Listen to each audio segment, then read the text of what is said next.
Hello students, welcome back to मेरा अपना school. अस्सलाम वालेकुम and how are you guys. कैसे हैं आप लोग? सब खैरियत से हैं, ठीक ठाक हैं? चलिए शुरू करते हैं। सेम उसी चैप्टर पे हम बात करेंगे जो चैप्टर हम शुरू कर चुके थे। चैप्टर का नाम था सर्कुलर मोशन एंड ग्रेविटेशन। ठीक है, अब जो कनेक्टेड टॉपिक हमारा बनता है आज के इस वीडियो सेशन के अंदर डिस्कस करने का, वो टॉपिक रहेगा Newton's law of universal gravitation.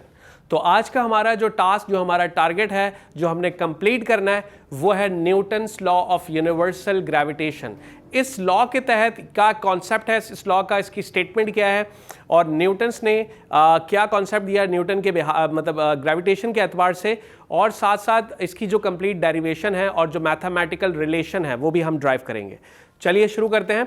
अच्छा, सबसे पहले बात आ जाती है कि Newton's law of universal gravitation की स्टेटमेंट क्या है। स्टेटमेंट देखिए, स्क्रीन पर मौजूद आप लोगों को नजर आ रही है। एग्जैक्टली इसको पढ़ना शुरू करते हैं कि every object in the universe attract every other object. होता क्या है कि न्यूटन्स ने ये बताया, इस पूरी कायनात में कोई भी जितनी भी बॉडीज़ हैं जो एग्जिस्ट करती हैं, इनके दरमियान हमेशा से फोर्स ऑफ अट्रैक्शन या फिर फोर्स ऑफ रिपल्जन रही है। और ये जो फोर्स ऑफ अट्रैक्शन या रिपल्जन है, every object in this universe attract every other object. ठीक है, ये फोर्स क्या होगी, and which is equal to the force which is equal between them is directly proportional to the product of their masses and inversely proportional to the square of the distance between them। चलिए इसको हम थोड़ा सा पहले diagrammatically यानी pictorial representation के अंदर discuss करते हैं, ताकि स्टेटमेंट को सही तरह से हम इंप्लीमेंट करके उसके मैथमेटिकल रिलेशन को ड्राइव कर सकें। राइट पर देखें, मैं सिंपली क्या कर रहा हूं, दो ऑब्जेक्ट्स कंसीडर कर रहा हूं या दो ऐसी बॉडीज कंसीडर कर रहा हूं जिनके दरमियान हमने फोर्स ऑफ अट्रैक्शन या रिपल्जन से रिलेटेड डिस्कस करना है according to Newton's law of universal gravitation. ये हमारे पास ऑब्जेक्ट ए है जिसको मैंने ऑब्जेक्ट ए का नाम दिया, और इसे मैंने एक खास डिस्टेंस पर रख दिया जिसे मैं आर का नाम दे रहा हूं, और एक खास डिस्टेंस के बाद सेकेंड पोजिशन पर जो आपको दिख रहा है ये है ऑब्जेक्ट बी। तो दो डिफरेंट ऑब्जेक्ट यानी ऑब्जेक्ट ए और ऑब्जेक्ट बी, इनको जिस डिस्टेंस हमने रखा हुआ है उस डिस्टेंस को हमने स्मॉल आर से रिप्रेजेंट किया। ठीक है, सिंपली स्मॉल आर। अब जो बॉडी ए फोर्स लगाएगी बॉडी बी पर, वो सिंपली इस एरो हेड से आपको दिख रही है, कैपिटल एफ। ठीक है, आप चाहें तो इस पर लिख सकते हैं ए बी, यानी ये वो फोर्स है जो लग रही है फ्रॉम ए टू बी। ठीक है, और इसी तरह से अगर हम टूवर्ड्स राइट टू मतलब बॉडी बी की जानिब से जो फोर्स लगेगी बॉडी ए की तरफ, उसे मैंने ये सेकंड एरो हेड से इस तरह से दिखा रहा हूं। ठीक है, और यहां पर मैंने शो कर लिया कैपिटल एफ और उसके साथ बी ए लिख दिया। बी का मतलब पहले बी आ रहा है तो उसका मतलब ये वो फोर्स होगी जो बॉडी बी लगाएगी, और ए पर लगा रही है तो इसलिए मैंने लिखा B A, the force which is acting from body B to body A. Right. अच्छा, अब इस फोर्स को लेकर हम डिस्कस कर रहे हैं कि ये फोर्स जो है इन दोनों बॉडीज के किस एट्रीब्यूट्स के डायरेक्टली प्रोपोर्शनल है और किसके इनवर्सली प्रोपोर्शनल है। चलिए, अब एग्जैक्टली कुछ ना कुछ इनके मासेस भी होंगे। बॉडी ए को हमने कंसीडर किया कि बॉडी ए का जो मास है वो m1 है, और बॉडी बी का जो मास होगा वो होगा m2।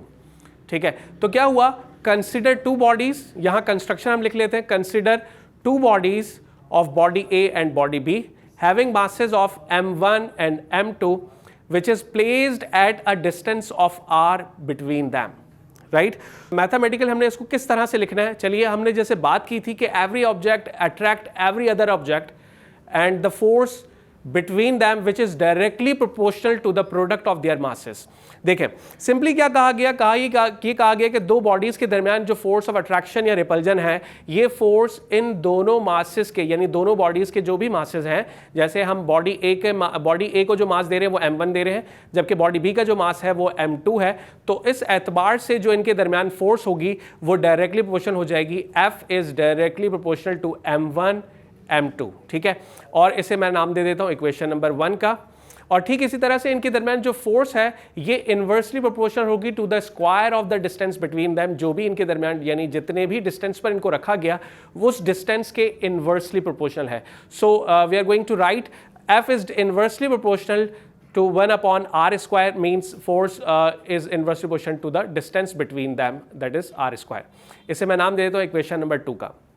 अब यहां पर फोर्स डायरेक्टली प्रोपोर्शनल होती है प्रोडक्ट ऑफ मासेस के, और यही फोर्स इनवर्सली प्रोपोर्शनल होती है square of the distance between them के, जिसे मैं इक्वेशन 1 एंड इक्वेशन 2 के अंदर लिख चुका हूं। इन दोनों इक्वेशन को हम सिंपली कंबाइन कर लेते हैं, combining equation 1 and equation 2, and we get F is directly proportional to m1 m2 and divided by that is r square। ठीक है, अब यहाँ क्योंकि डायरेक्टली प्रोपोर्शनल का साइन हमें रिमूव करना है, और डायरेक्टली प्रोपोर्शनल को जब भी कभी हम हटाते हैं तो सिंपली क्या करते हैं, इज इक्वल टू का साथ में रखेंगे, इज इक्वल टू रखेंगे, और एक कांस्टेंट टर्म हम यहाँ रखेंगे। F is equal to, that is the constant which we are going to use now here in the universal Newton law of universal gravitation, that is capital G, and इसको कहा जाता है ये gravitational constant है। ठीक है, इसकी अपनी एक वैल्यू भी है जो कि स्टैंडर्ड वैल्यू है, जो कांस्टेंट रहती है, उस वैल्यू की भी हम बात करेंगे। फिलहाल क्योंकि हम रिलेशन को ड्राइव कर रहे हैं तो यहाँ हम पहले इस चीज़ को समझ लेते हैं कि F is equal to capital G m1 m2 upon या डिवाइड बाय r स्क्वायर। तो ये आपके पास फाइनल रिलेवेंट रिलेशन आ गया, एक मैथमेटिकल ड्राइव फार्मूला आ गया जो कि Newton's law of universal gravitation ने दिया था, और वो क्या था, F is equal to G m1 m2 upon r square. Where अब हम यहाँ शो कर लेते हैं कि यहाँ पर ये सारे जो आपके पास जितनी टर्म्स नजर आ रही हैं इनको क्या कहा जाता है, तो यहाँ पर where F is equal to, और साथ में मैंने इसके आगे लिखा the force between the two bodies, body A and body B। यहाँ जो m1 है ये वो मास था जो बॉडी A को दिया गया था, mass of the body A, and body B के लिए जो मास यूज किया that is m2 and is equal to the mass of the body B।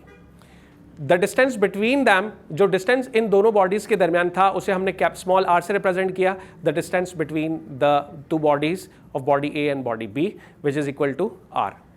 अच्छा, यहाँ जो ग्रेविटेशनल कांस्टेंट मैंने आपको कहा कि यार ग्रेविटेशनल कांस्टेंट जो होता है वो कांस्टेंट होता है और उसकी वैल्यू कांस्टेंट होती है, वो वैल्यू किसके बराबर होती है, स्क्रीन पर देखिए, कैपिटल G जो बराबर होगा 6.67 exponential -11 newton into metre square पर किलोग्राम स्क्वायर।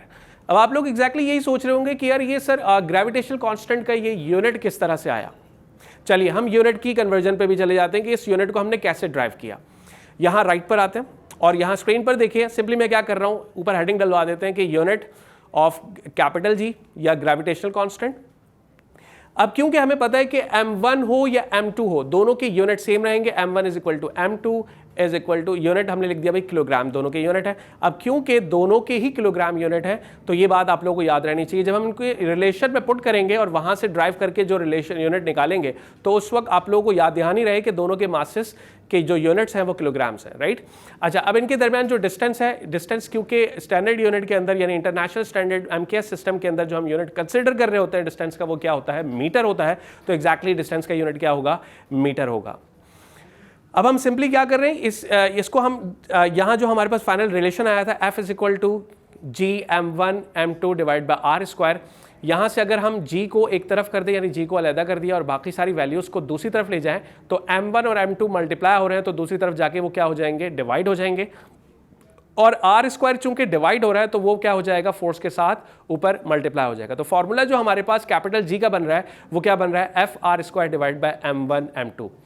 यहाँ अगर यूनिट्स को डाल दिया जाए तो एग्जैक्टली आपने क्या किया, F की जगह पर न्यूटन रखा और डिस्टेंस की जगह पर मीटर रखा, तो ये स्क्वायर है तो मीटर का स्क्वायर हो गया। दोनों के मासेस के यूनिट किलोग्राम है तो किलोग्राम किलोग्राम से मल्टीप्लाई होकर किलोग्राम स्क्वायर हो गया। तो जो यूनिट बन रहा है आपको ड्राइव होकर नजर आ रहा है वो क्या है बेटा, basically newton into metre square पर किलोग्राम स्क्वायर। यही वजह है कि हमने जो ग्रेविटेशनल कॉन्स्टेंट की वैल्यू का यूनिट रखा था वो क्या था, न्यूटन इंटू मीटर स्क्वायर पर किलोग्राम स्क्वायर। चलिए इसी बात से हम अपने इस लेक्चर को यहीं पर इख्तिताम करते हैं और अपना बहुत सारा ख्याल रखिएगा। इंशाल्लाह नेक्स्ट वीडियो में हाजिर होता हूँ, सेम इसी चैप्टर से रिलेटेड जो कनेक्टेड टॉपिक होगा उसको लेकर हम हाजिर हो जाएंगे। तब तक के लिए अपना बहुत सारा ख्याल रखें। Thank you so much. Allah हाफ़िज़।